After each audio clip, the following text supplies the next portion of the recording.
Australian Television's Logie Awards are looking for a new home after the Victorian government announced it would no longer sponsor the event.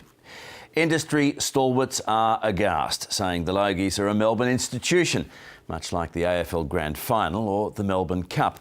But as Iskander Razak reports, the awards may soon be on the move to New South Wales or even the Gold Coast. I like the boy. It's at its best when it goes off the rails.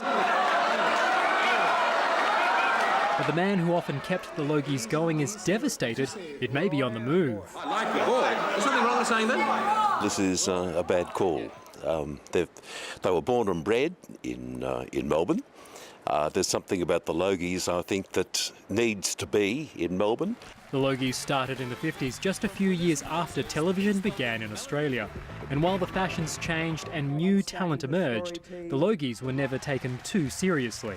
It's a great thrill to receive an award like this. Not this one, obviously, but awards like them. And it is Australian television's Night of Nights. Samuel Jackson! But the Victorian government says it can no longer give the red carpet due cash to keep it here.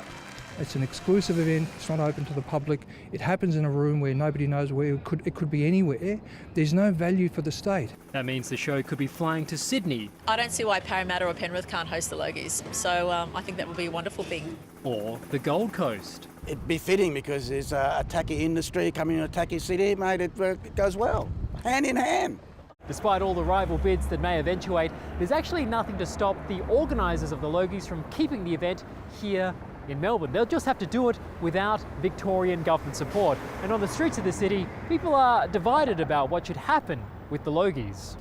Don't really care, to be honest. Never watched the Logies, so it can be wherever it wants to be. I don't think the government's done the right thing in this case. I've never even watched them. Yeah, never watched them. The Victorian government says it'll spend the money it saves on getting new national or international events to the state. Iskander Razak, ABC News, Melbourne.